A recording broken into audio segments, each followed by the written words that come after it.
오늘은 에베소서 1장 7절 말씀을 가지고 하나님의 풍성한 은혜라는 제목으로 하나님의 말씀 생각해 보도록 하겠습니다. 에베소서 1장 7절입니다. 우리는 이 아들 안에서 하나님의 풍성한 은혜를 따라 그의 피로 구속 곧 죄의 용서를 받게 되었습니다. 오늘 제목은 하나님의 풍성한 은혜입니다. 한 주간 동안 보내면서 제가 감사한 사람이 참 많습니다. 가족들도 많고 또 주위에서 참 여러 가지로 이렇게 섬겨주신 분들이 많았고 또 감동을 준 분들도 있고 그래서 참 감사한 사람이 많은데 그 중에 한 사람을 이야기하자면 이제 오하리 손녀인 오하리를 들 수 있습니다. 오하리가 집에 와서 가족 목장을 인도하는데 이제 게임을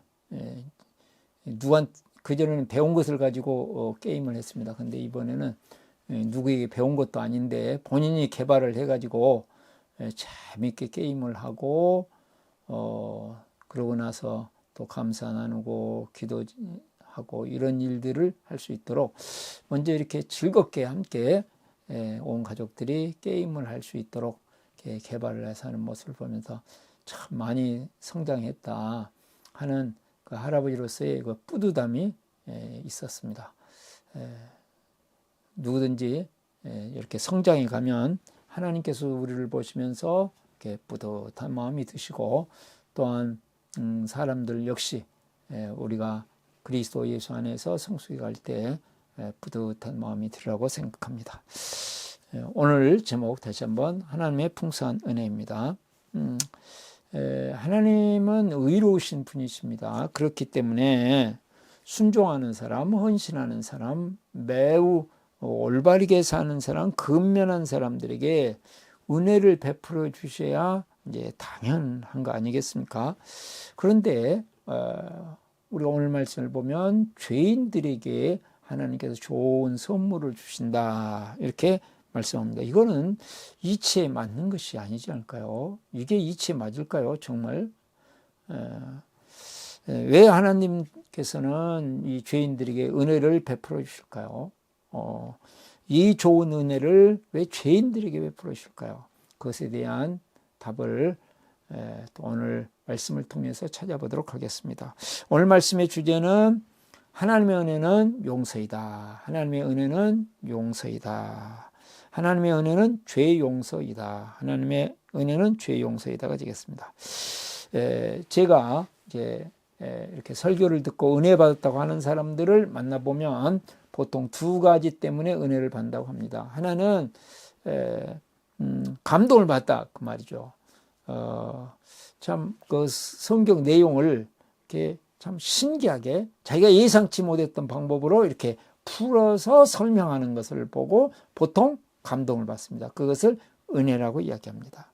또는 어디에서 감동을 받냐면 설교에 대한 열정, 이렇게 열정을 가지고 사람들이 설교하면 보통 감동을 받습니다. 저 같은 경우는 외모에서는 힘이 없어 보이시는데 어떻게 그런 열정으로 설교를 하십니까? 강의를 하십니까? 하는 이야기들을 참 많이 듣습니다. 또 지난번에 이제 우리 소망교도소 가서 제가 특강을 했는데 우리 형제들이 이렇게 나눌 때 이제 야 목사님이 설교를 하시니까 참 이렇게 유머스럽고 자기들이 알아들을 수 있는 언어로 얘기를 해줘도 좋다 하는 얘기를 듣는 것으로 봤습니다. 이런 것들을 통해서 주로 이제 첫 번째 감동을 받았다 하는 것이고요. 또 은혜 받았다고 하는 이야기는 자신의 생각과 똑같은 이야기를 설교를 통해서 해주기 때문에 자신이 가지고 있는 기준, 자신의 생각, 자신이 정당함이 입증되었다는 의미에서 은혜 받았다는 이야기를 하는 것들을 제가 종종 보게 되었습니다. 그런데 본래 은혜라는 것은 그것이 은혜가 아니고 그러면 받을 자격이 없는 사람에게 하나님께서 베풀어 주시는 선물을 하나님의 은혜다 얘기입니다. 자, 다시 한번 은혜가 무엇일까요? 하나님께서 받을 자격이 없는 사람들에게 베풀어 주시는 하나님의 선물입니다. 그러므로 은혜에는 두 가지 조건이 있어야 됩니다. 하나는 자격이 없어야 됩니다. 또 하나는 자격이 없는 자에게 좋은 선물, 가치 있는 선물, 복된 선물이 돼야 됩니다. 하나님의 선물을 받을 자격이 없는 최고가 뭘까요? 그게 죄인이죠. 그 다음에 최고의 선물이 뭘까요? 죄를 용서받는 것이겠죠. 그리고 구원을 받고 하나님의 자녀가 되는 것, 이것입니다. 그래서 오늘 이렇게 말씀하기를 뭐라고 그랬습니까? 7절에 우리는 이 아들 안에서 하나님의 풍성한 은혜를 따라 이렇게 말씀하고 있거든요. 그래서 우리가 받을 자격이 없는데 좋은 선물을 줬다. 그러면 이제 보통 이제 교회에서 예화를 들기를 이제 거지와 왕자, 거지가 왕자 됐다. 이렇게 보통 얘기를 합니다. 거지와 옛날 왕자는 비교가 되지 않는 것이죠. 살 곳이 없는 또는 더러운 움막에서 사는 거지와 참 누구나 가고 부러워하는 그 구중궁궐에서 사는 그 휘황찬란한 궁궐에서 왕궁에서 사는 그것과는 비교가 안 되겠죠. 그러나 이런 것들은 우리가 이제 실감하기 위해서 그런 것이지, 죄인이 죄의 용서함을, 하나님의 은혜로 용서를 받았다는 것은 그것과 비교될 수 없는 엄청난 은혜인 것이죠. 그래서 이 은혜 속에서 우리가 생각해야 할 중요한 것이 있습니다. 그래서 뭐냐면, 보통 은혜를 강조하면 사람들이 나태해지는 경우가 있습니다. 교회 역사 속에서나 또 오늘날 현실 속에도 보면 은혜를 강조하면 죄를 가볍게 여기는 이런 부작용이 나타납니다. 그럼 왜 이런 은혜가, 이런 현상들이 나타날까요? 은혜가 은혜되도록 하기 위해서 하나님께서 얼마나 큰 대가를 지불하셨는가를 생각하지 않기 때문에 그렇습니다. 그래서 뭐라고 그러냐면, 하나님의 은혜를 따라 그의 피로 구속고 죄 용서를 받게 됐습니다. 은혜를 따라서 우리는 죄 용서를 받습니다. 그러니까 하나님의 풍성한 은혜는 죄 용서함입니다. 그 죄 용서함이, 하나님께서 주시는 이 고귀한 선물 죄 용서함, 이 엄청난 선물이 오기까지는 우리 입장에서는 아무것도 한 일이 없습니다. 그러나 하나님께서는, 죄가 없는 하나님께서는 피를 내셨다. 가장 소중한 모든 것을 다 쏘셨다. 또한 지옥의 고통을 당하신 것을 우리가 알 수 있습니다. 보통 이제 우리가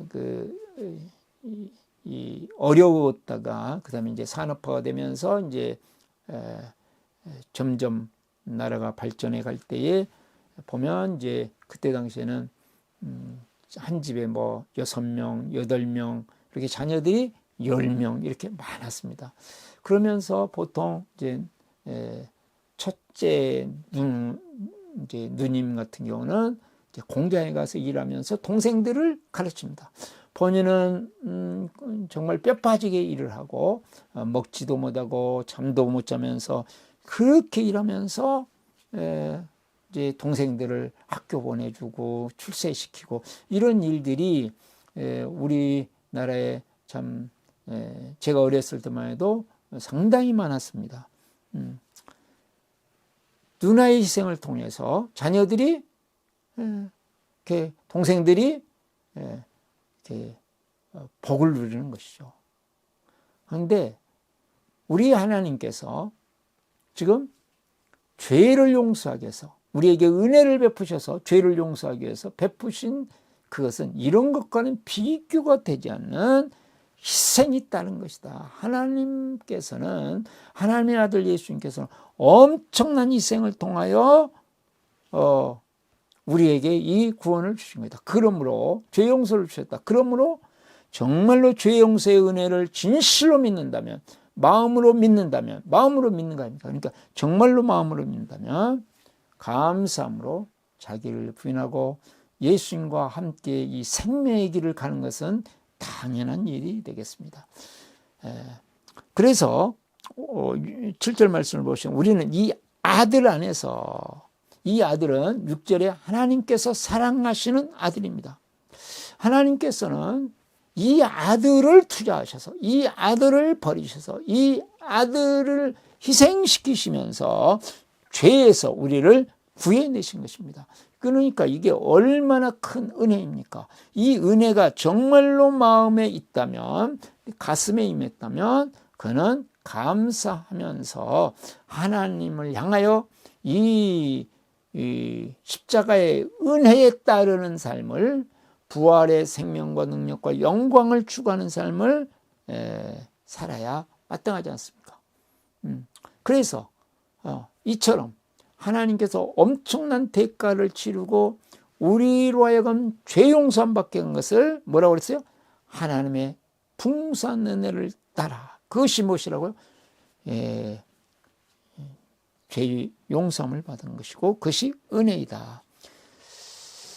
죄인인 우리가 죄값을 전혀 치르지 않냐고 하나님께서 모든 대가를 치르시고 우리를 하나님의 자녀가 되게 하시고 하나님의 영원한 나라의 상속자가 되게 하시고 하나님의 무조건적인 사랑을 마음껏 누릴 수 있는 자가 되도록 우리를 만들어 주신다. 그러므로 이것을 다른 말로는 설명할 수 없고 다른 말로는 표현할 수 없어서 뭐라고 표현합니까? 은혜라고 표현한다 그 말이죠. 은혜라는 것으로밖에는 설명할 길이 없다. 그래서 바울 사도가 지금 1장 7절에서 이 말씀을 하고 있는 것은 에베소 교회가 지금 고난 중에 있거든요. 혼란스러운 가운데 있거든요. 하나님께서 우리에게 정말 우리를 사랑하신다면 이런 혼란한 일이 어떻게 벌어질 수 있을까? 바울 사도가 감옥에 가고 교회가 어려워지는 이런 일들이 어떻게 벌어질까? 현실이 어렵고 힘든 가운데에 바울 사도께서는 지금 강조하고 있는 것이 있습니다. 그것이 뭡니까? 이미 여러분들은 그런 어려운 상황과는 비교되지 않는 하나님의 은혜를 받고 하나님의 엄청난 선물을 받은 자이다. 현실이 어렵다고 해서, 현실이 답답하다고 해서, 현실이 억울하다고 해서, 현실을 이해할 수 없다고 해서 하나님의 사랑을 의심하지 말아라 하고 말씀해 주고 있는 것입니다.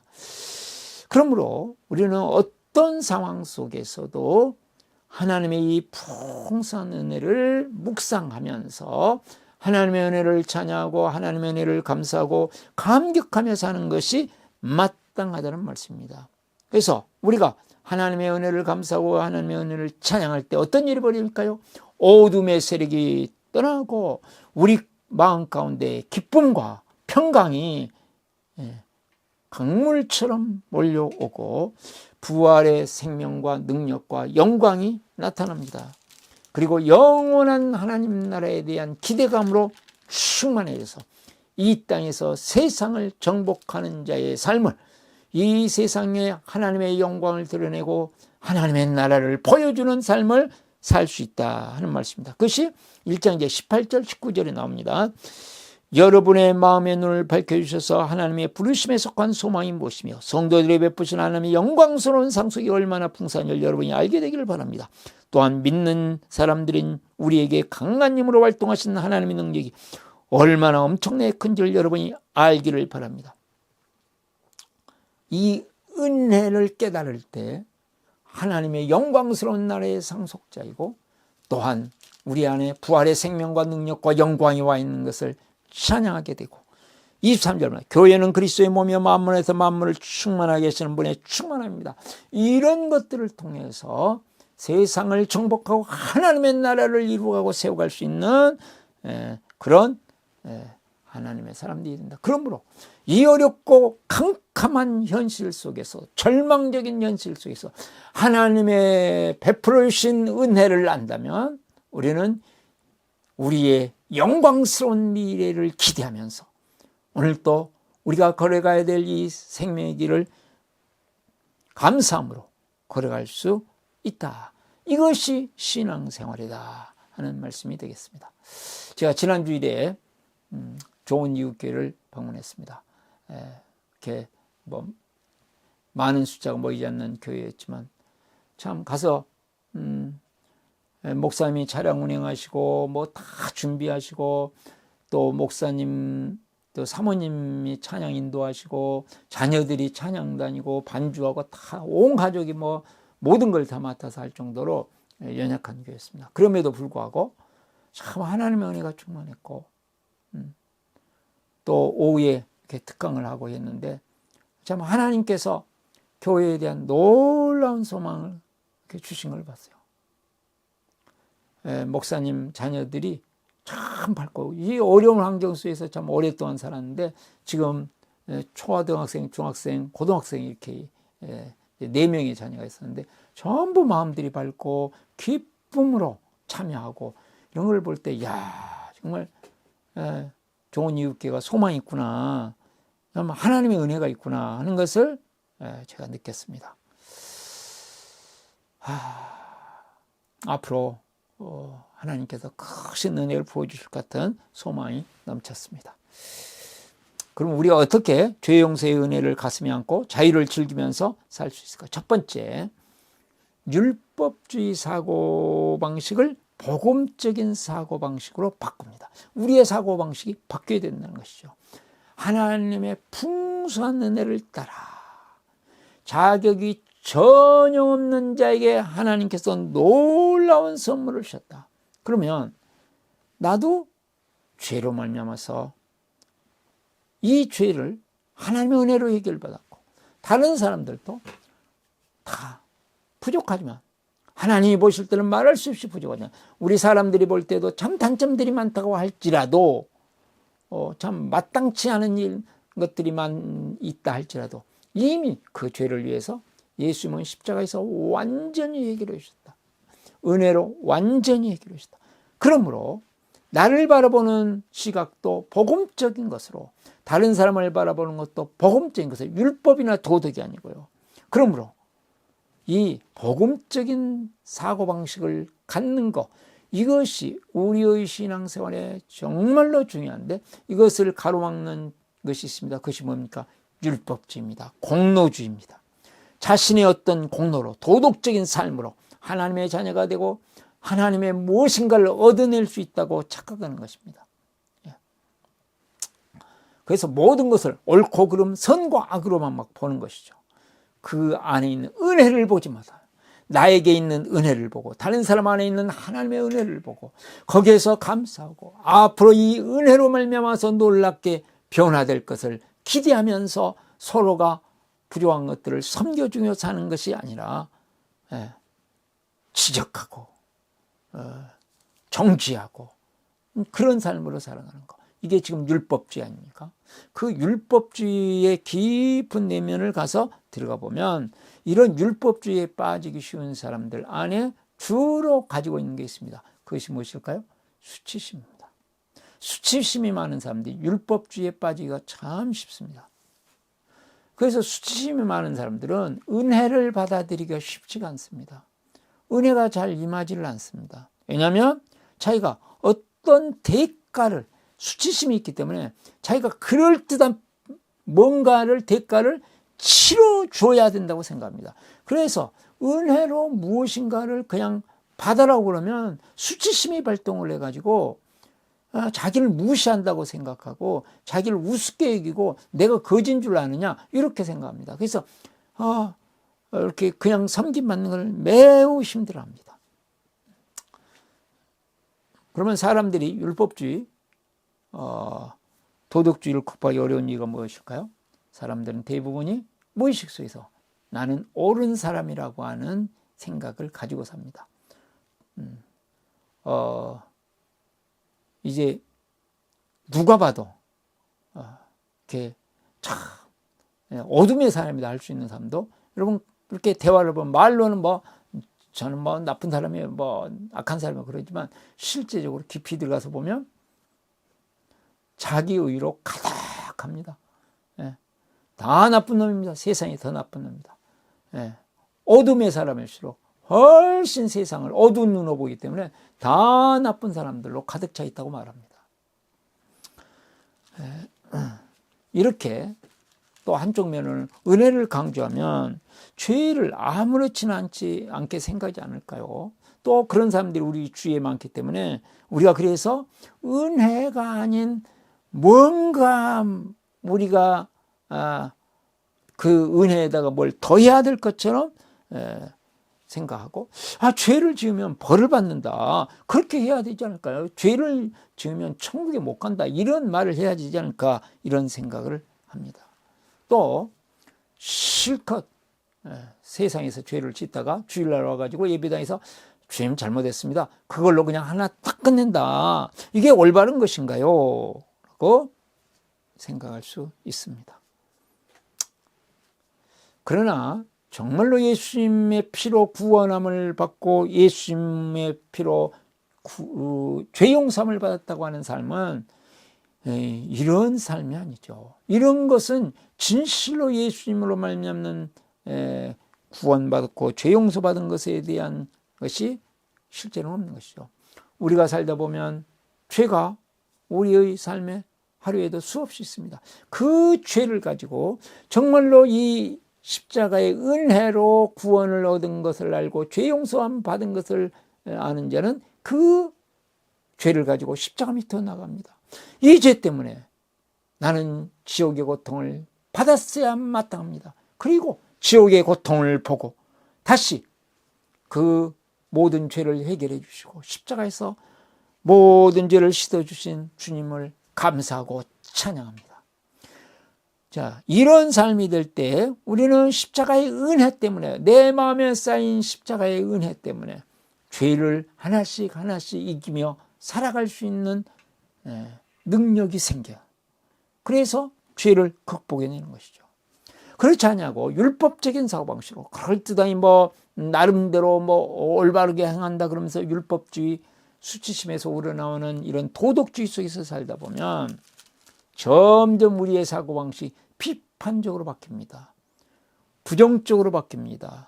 그리고 가면 갈수록, 시간이 흐르면 흐를수록 점점 이 비판적인 사고방식, 부정적인 사고방식은 강화됩니다.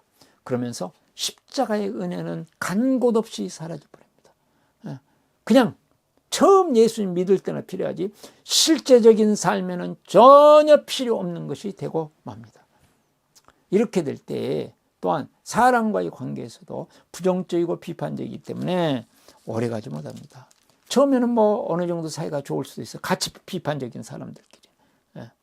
그러나 시간이 지나면 저는 서로가 돌아서고 서로가 찌르는 경우들을 종종 봤습니다. 또한 이런 수치심에 우러나오는 율법주의 사람들은, 공로주의의 사람들은 하나님께서 나를 인정해 주시도록 하겠어 막 정정근거하면서 신앙생활합니다. 그러다가 자기 뜻대로 되지 않으면 핑계를 대든지 원망과 불평이 가득해지고 맙니다. 우리에게는 이런 요소들이 늘 있습니다. 누구에게나. 이제 아내가 안과 진료를, 정기 진료를 받을 시간이 돼서 미리 받았어야 되는데 의사의 사정에 의해서 이제 좀 늦춰져 가지고 이제 가서 진료를 받는데 이제 3시 35분 예약이 돼 있었습니다. 그래서 이제 한 3시 30분경에 도착을 하고 그다음에 이제 진료 받는데 의사 이분이 좀 늦어져 가지고 이렇게 몰려 있어 가지고 얼마나 사람들이 많은지 그 앞에만 그냥 사람들이 장사진을 치고 있는 거예요. 그래서 한 2시간을 기다렸어요. 예약 시간을 정하지를 말든지 이렇게 정해놓고 와서 2시간이나 기다리도록 만들고, 정말 너무 힘들었어요. 막 짜증이 나요. 그러니까 어떻게든지 이겨보려고 하는데 이게 쉽지가 않더라고요. 제 안에 있는 율법주의, 도덕주의가 벌써 막 발동을 하는 것이죠. 이렇게. 그래서 보니까 주위에 있는 사람들이 다 막 짜증이 그냥 95% 그냥 다 올라와 있어요. 어찌할 줄 몰라요. 너무 오랫동안 기다리니까. 우리 안에는 이런 것들이 늘 있습니다. 그래서 이런 것들을 가지고 우리는 또 예수님 앞에 나갑니다. 그래서 십자가 밑에 나가서 다시금 주님이 해결해 주신 것을 감사하고 찬양하고 십자가의 은혜를 가슴에 담습니다. 그렇기 때문에 죄가 많은 것에 은혜가 많다는 말씀이 나오는 것이죠. 적용 질문입니다. 율법주의, 도덕주의 때문에 은혜를 누리지 못하고 힘들었던 경험이 있나요? 두 번째로 풍성한 은혜로 구원하시는 예수님을 사모합니다. 오늘 말씀에 하나님의 풍성한 은혜를 따라 그의 피로 구속 곧 죄 용서를 받게 되었습니다. 그렇지 않습니까? 하나님께서는 우리가 율법주의, 도덕주의, 수치심에서 벗어나서 하나님께서 주시는 풍성한 은혜를 감사하며 찬양하며 살기를 원하십니다. 그래서 이사야서 55장 1절에 너희 모든 목마른 사람들아 어서 물로 나오너라. 돈이 없는 사람도 오너라. 너희는 와서 사서 먹되 돈도 내지 말고 값도 지불하지 말고 포도주와 젖을 사거라 그랬습니다. 누구든지 다 나오라. 예수님께서는 우리가 지불해야 될 모든 대가를 지불하시고 우리를 거기 죄에서, 저주에서, 연약함에서 건져주셨습니다. 그래서 예수님께서는 우리가 억울함을 당해야 될 잘못된 판결을 받으시고 침뱉음을 받으시고 뺨을 맞으시고 가시관을 쓰시고 홍포를 입으시고 비웃음을 당하시고 우리 대신에 정말 말로 다 할 수 없는 이 무시무시한 채찍으로 채찍에 맞으시고 골고다를 언덕길을 십자가를 지고 오르십니다. 그 십자가는 우리가 되어야 될 십자가입니다. 끔찍한 십자가. 우리의 죄와 저주와 우리의 연약함과 우리의 율법주의, 우리의 수치심의 허물을 짊어진 그 십자가 지고 십자가에서 지옥의 고통을 당하시고 피를 흘리시면서 피 한 방울 한 방울 떨어지는 그 피가 우리의 죄를, 우리의 저주를, 우리의 율법주의의 허물을, 우리의 수치심의 허물을 깨끗이 씻어주십니다. 마침내 모든 대가를 지불하시고 다 이루었다 선언하시죠. 율법주의의 대가를, 연약함의 대가를, 저주의 대가를, 죄의 대가를 완전히 치르시. 그리고 군인이 옆에 옆구리를 창으로 치는 물과 피를 다 쏘시고 온전한 희생을 통해서 돌아가신 다음에도 또 시체가 무덤으로 안장이 되어지고 어둠과 죽음의 모든 대가를 완전히 이루어집니다. 그래서 모든 죄와 저주와 연약함과 율법주의와 수치심의 허물을 완전히 해결하시고 부활하셨습니다. 부활하신 예수님이 성령으로 우리 안에 함께 계시고 우리와 동행하시면서 죄 용서의 이 풍성한 은혜를 누리게 하십니다. 그러면서 부활의 위대한 역사를 우리의 삶 속에 펼쳐 나가시는 것이죠. 제가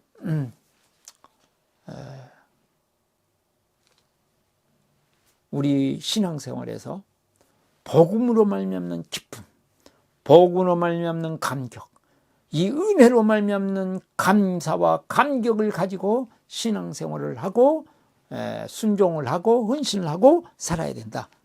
헌신보다 중요한 것, 순종보다 중요한 것, 앞서야 될 것, 그것이 무엇으로부터 말미암느냐? 그것은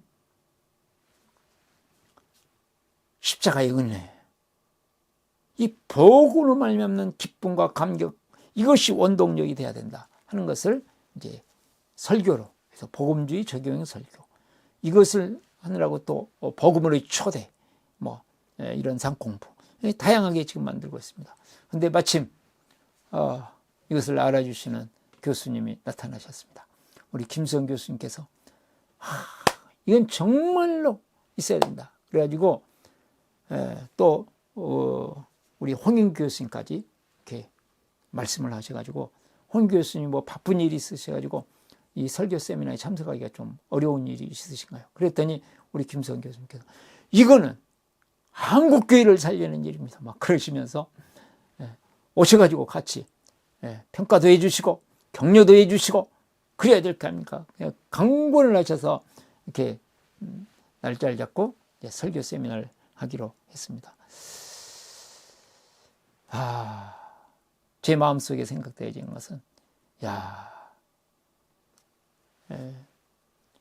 복음으로 초대의 삶도 누가 이걸 사용할까 그런 생각이 없고 복음 적용 설교도 얼마나 알아줄까 이것이 얼마나 중요하다고 생각할까 그랬는데 하나님께서 이렇게 교수님들을 통해서 이것이 얼마나 지금 중요하고 핵심적인 것인가를 이렇게 막 강조하시고 당신들의 일보다 더 소중히 여기시고 막 협력해 주시는 것에 대해서 하나님의 역사하시면 참 대단하시다. 복음으로 살려고 몸부림치는 자에게 복음적인 사고방식으로 살려고 노력하는 자에게 다른 사람들을 섬기면서 복음적인 사고방식을 갖게 해주고 싶어하는 자에게 하나님께서 은혜를 주시는구나 하는 것을 제가 체험을 했습니다. 적용 질문입니다.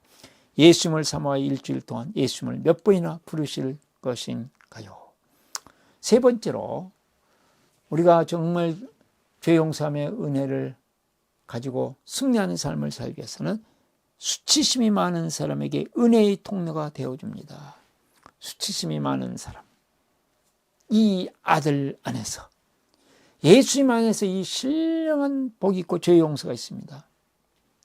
예수님께서는 죄 용서의 길을 마련해 주시고 인도해 주시기 위해서 이 땅에 오셨고 십자가 부활을 통해서 이루어 주셨습니다. 또한 우리에게 이 은혜를 베풀어 주신 예수님은 우리를 통해서 이제는 이 은혜가 다른 사람들에게 흘러가서 율법주의와 도덕주의와 수치심 때문에 힘들어하고 있는 사람들을 섬기게 하시고 이 은혜의 맛을 보게 하시려고 우리에게 은혜를 주셨습니다. 우리가 받아서 누릴 뿐만 아니라 은혜의 통로가 되어 살기를 원하시는 것이 우리 주님의 뜻입니다. 작은 예수가 되어 가서 섬겨야 될 것을 말씀하신 것이죠. 우리는 기도하면서 이런 사람들을 찾고 이런 사람들을 섬기는 한 주간이 되어야 된다는 말씀입니다. 제가 지난 주간에 소망교도소를 가서 리더십 형제들을 이렇게 수련의 기간이었습니다. 그래서 이제 제가 특강을 하고 그 다음에 나눔을 했는데 거기 리더십에 제가 예상치 못했던 분이 왔어요. 저희 이제 같이 행복한 삶을 했던 분 중에 한 형제인데 알코올 중독으로 다른 사람들 다 싫어하는 분이었어요. 근데 거기서 만났어요. 그랬더니 그분이 정말 반가워를 하면서 정말 만나서 반갑습니다. 너무 좋습니다. 네. 그리고 이제 예수사랑 예수생명 그 다음에 믿음의 대상은 삼위일체 하나님이다. 모든 사람은 사랑의 대상이다. 싸움의 대상은 죄와 사탄이다. 온 세상은 정복의 대상이다. 그리고 참된 소망, 영원한 천국이다. 이걸 가지고 이제 특강을 이렇게 하면서 같이 은혜를 나누고 은혜를 누렸습니다. 이건 이렇게 신앙이 없는 분들은 조금 힘들었는데 또 신앙을 가진 분들한테는 이렇게 마음속에 감동으로 다가왔던 것 같습니다. 하나님께서 참 다른 사람들이 다 싫어하는 사람들도 우리를 통해서 은혜가 흘러가도록 우리를 사용하시고 그것을 원하시고 그것을 통해서 더 풍성한 은혜가 우리 공동체 속에 또 우리의 삶 속에 넘쳐나게 되는 것이죠. 적용 질문입니다. 율법주의, 도덕주의 수심 때문에 은혜를 모르는 사람이 누구이며 어떻게 섬길 것인가요? 하나님께서는 우리가 율법주의, 도덕주의, 수치심에서 벗어나 참된 은혜를 마음껏 누리며 살기를 원하십니다. 죄의 용서함 받은 이 은혜 속에서 모든 것을 극복하고 풍성한 삶, 부활 생명, 부활 능력, 부활의 영광을 누리며 살기를 원하시고 이 일을 이루기 위해서 예수님은 십자가에 죽으시고 부활하셨습니다. 그리고 성령님께서 우리 안에 계시고 우리와 함께 하시면서 한 주간 동안도 우리를 하여금 이제는 율법주의, 도덕주의, 수치심을 극복하고 참된 죄의 용서의 은혜를 마음껏 누리면서 살게 하실 것입니다. 정말 복된 한 주간을 보내시는 은혜가 있기를 축복합니다. 오신 기도하겠습니다. 나는 죽었습니다. 저희가 주인이 아니고 예수님이 저의 주인이십니다. 예수님은 십자가에서 죽으시고 부활하셨습니다. 부활하신 예수님을 가슴으로 만나서 따라가며 간증합니다. 사랑하는 가족과 함께 영광스러운 승리를 노래합니다. 기도하시겠습니다. 은혜가 많으시고 사랑이 많으신 하나님 아버지의 은혜를 감사하고 찬양합니다. 아버지 하나님, 이 받을 자격도 없는 저희 죄인들을 위해서 예수님이 십자가에 죽으시고 부활하심으로 우리를 죄에서 완전히 구원하시고 구속하시고 이제 하나님의 자녀 삼아주시니 감사합니다. 감사와 감격 속에서 은혜를 찬양하며 살아가는 저희들 되게 하시고 은혜의 통로가 되어 다른 사람들에게 죄와 저주와 연약함에서 벗어나게 하는데 쓰임받는 저희들 되게 하여 주시옵소서. 예수 그리스도의 이름으로 기도드리옵나이다. 아멘.